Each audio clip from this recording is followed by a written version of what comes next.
Baik, Assalamualaikum warahmatullahi wabarakatuh. Di sini kami dari kelompok 4 akan menjelaskan tes lisan. Sebelum menyampaikan materi, izinkan kelompok kami untuk memperkenalkan anggota kelompok kami. Untuk yang pertama yaitu saya sendiri, Dwi Nasari dengan NIM belakang 280. Saya Anisani Parahma dengan NIM belakang 108. Saya Raffi Devanda dengan NIM belakang 222. Saya Niswatul Nur Aziza dengan NIM 110. Nah, selanjutnya akan dilanjutkan penyampaian materi. Untuk submateri dalam tes lisan ini yaitu ada definisi, bentuk, manfaat, kelebihan dan kekurangan, bentuk pelaksanaan, langkah pelaksanaan, teknik penilaian, dan contoh soal. Untuk yang pertama yaitu definisi tes lisan yang akan disampaikan oleh rekan saya. Nah, selanjutnya definisi tes lisan ini kita ambil dari buku Arifin 2009. Nah, tes lisan sendiri yaitu sebuah tes yang menuntut jawaban dari peserta didik dalam bentuk lisan. Nah, di mana peserta didik ini akan menjawab pertanyaan yang diberikan oleh guru dengan menggunakan kata-katanya sendiri. Nah, tes lisan ini termasuk ke dalam teknik penilaian pengetahuan. Selanjutnya,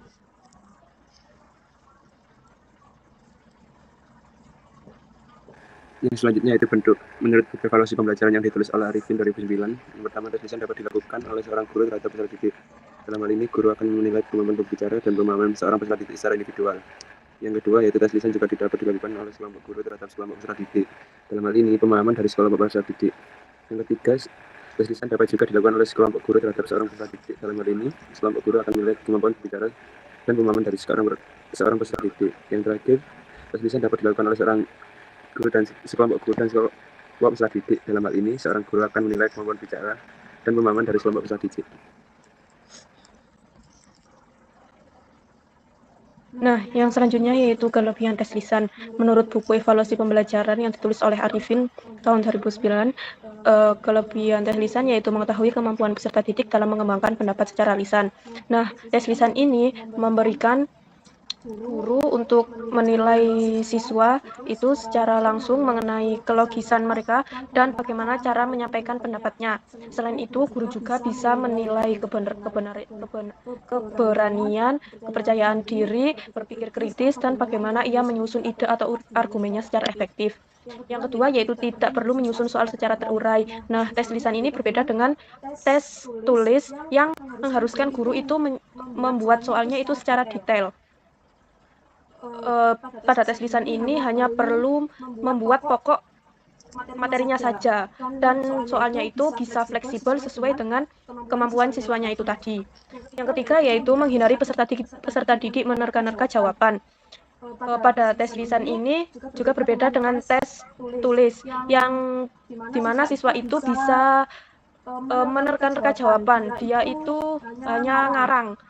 Biasanya kan pada pilihan ganda. Nah, itu bisa menebak, hanya asal-asalan menjawab gitu. Jadi tes lisan ini sesuai dengan pemahaman siswanya itu tadi. Next. Nah, sebelumnya ada kelebihan dan selanjutnya yaitu kekurangan. Menurut buku evaluasi pembelajaran yang ditulis oleh Arifin pada tahun 2009, untuk kekurangan yang pertama yaitu memakan waktu cukup banyak. Tes lisan ini membutuhkan waktu yang banyak sesuai dengan jumlah peserta itu, jumlah siswa dalam tes itu tadi. Yang kedua yaitu munculnya unsur subjektivitas. Nah, tes lisan ini kan hanya dapat ada dua orang yaitu guru dan siswa itu tadi. Nah, itu ada kemungkinan guru menilai dalam non akademiknya seperti bagaimana cara siswa itu menyampaikan pendapatnya, keberaniannya, dan hubungan personal. Jadi ada kemungkinan untuk munculnya unsur subjektivitas tersebut. Next. Nah, yang selanjutnya yaitu manfaat dari tes lisan. Jadi, menurut Ubabudin dan Herwani, itu manfaat dari tes lisan yang pertama yaitu mengembangkan pemahaman siswa. Jadi, tes lisan ini dapat membantu siswa untuk memahami materi lebih baik karena pada tes lisan ini tadi kan siswa dituntut untuk memberikan jawaban dari pertanyaan yang diberikan secara lisan dengan menggunakan kata-katanya sendiri. Jadi, ini sesuai dengan definisi yang telah dipaparkan sebelumnya. Yang kedua yaitu mengembangkan kemampuan berpikir dan membuat keputusan. Jadi, pada tes lisan ini siswa itu dituntut untuk dapat berpikir secara tepat dan menjawab pertanyaan secara tepat. Nah, dari kedua hal tersebut, itu siswa dapat dilatih untuk dapat membuat atau mengambil keputusan dengan benar. Kemudian yang ketiga yaitu mengaktifkan kedua belah pihak guru dan siswa. Jadi tes lisan ini itu mendorong interaksi secara langsung antara guru dan siswa. Jadi guru itu berperan untuk menilai serta mengetahui bagaimana kemampuan siswa dalam mengungkapkan pendapatnya. Kemudian siswa juga memiliki kesempatan untuk mengungkapkan pendapatnya tersebut melalui jawaban yang disampaikan dari pertanyaan yang diberikan. Selanjutnya, di sini terdapat beberapa petunjuk pelaksanaan pada tes lisan menurut buku evaluasi pembelajaran yang dituliskan oleh Arifin. Jadi yang pertama yaitu jangan terpengaruh oleh faktor subjektivitas. Jadi faktor subjektivitas ini di sini itu seperti kecantikan, kekayaan, latar belakang keluarga dan sebagainya. Jadi faktor-faktor tersebut itu tidak boleh dikaitkan dengan pelaksanaan tes lisan karena jika dikaitkan dengan pelaksanaan tes lisan maka akan ada kemungkinan berpengaruh dengan unsur keadilan. Kemudian yang kedua, berikan skor pada setiap jawaban yang dikemukakan peserta didik. Jadi biasanya guru itu akan memberikan penilaian setelah tes itu selesai. Nah, cara tersebut itu sebenarnya kurang baik karena pasti penilaian itu akan dipengaruhi oleh jawaban-jawaban yang terakhir. Di mana jawaban-jawaban yang terakhir itu kadang siswa itu sudah memberikan jawaban yang sekiranya kurang bagus atau kurang tepat. Jadi hal tersebut berpengaruh dalam penilaian yang dilakukan oleh guru. Kemudian yang ketiga yaitu catat hal-hal yang akan ditanyakan beserta ruang lingkup jawabannya. Jadi yang ketiga ini itu tadi sesuai dengan kelebihan yang telah disampaikan sebelumnya, di mana di kelebihan tersebut guru itu tidak perlu menyusun soal-soal secara terurai. Jadi cukup mencatat pokok permasalahan yang akan ditanyakan saja. Untuk ruang lingkup jawabannya itu dilakukan agar siswa itu tidak menjawab pertanyaan yang diberikan keluar dari konteks yang ditanyakan, karena ada kemungkinan siswa memberikan jawaban di luar dari konteks yang ditanyakan. Jadi intinya ruang lingkup jawaban itu dijadikan sebagai pedoman untuk menilai jawaban siswa. Kemudian yang keempat yaitu ciptakan suasana yang menyenangkan. Jadi hal ini itu dimaksudkan agar peserta didik tidak ketakutan dalam melaksanakan tes lisan tersebut. Tindakan ini tuh dilakukan karena untuk memudahkan proses berpikir siswa agar siswa tersebut itu mengemukakan pendapat atau jawaban sesuai dengan kemampuan yang dimilikinya. Nah, untuk menciptakan suasana yang menyenangkan ini itu tidak boleh menjurus ke arah diskusi.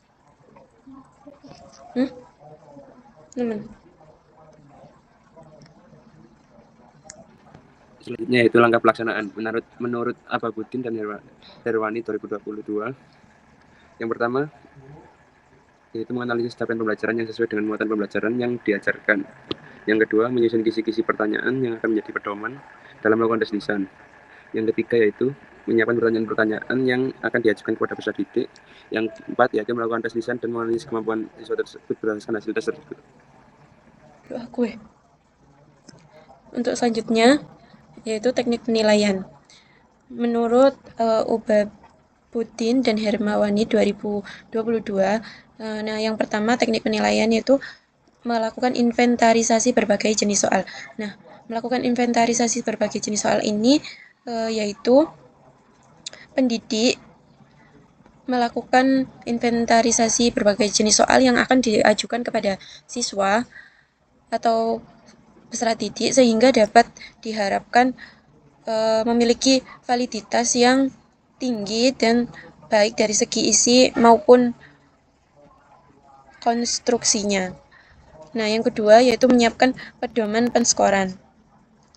Nah, perlunya menyiapkan pedoman penskoran ini yaitu untuk pedoman jawaban agar mempunyai kriteria yang pasti dalam penskoran dan tidak terkecoh oleh jawaban siswa yang menjawab panjang lebar tetapi tidak sesuai dengan materinya pertanyaan yang diberikan oleh guru.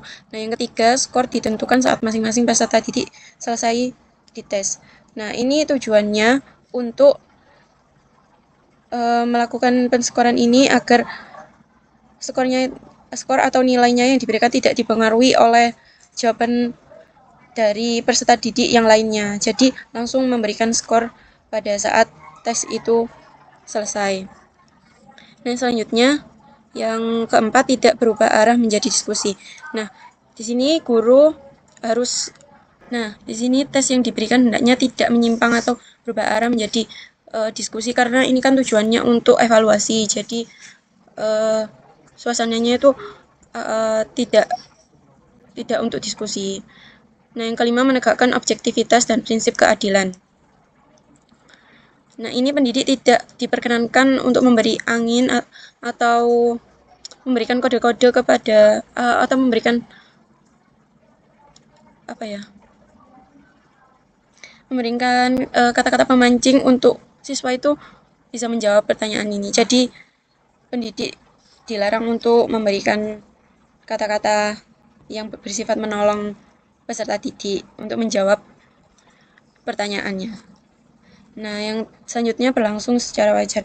Ini artinya jangan sampai menimbulkan rasa takut kepada peserta didik atau kepanikan yang dialami peserta didik. Nah, yang ketujuh yaitu pertanyaan hendaknya bervariasi. Nah, bervariasi ini bisa dari dilakukan soalnya itu yang dari yang mudah ke yang susah gitu. Terus bisa guru ini memberikan pertanyaannya dengan kata-katanya sendiri tetapi inti materinya itu sama. Terus selanjutnya dilakukan secara individual.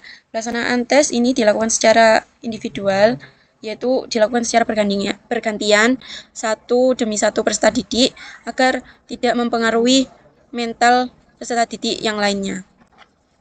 Selanjutnya,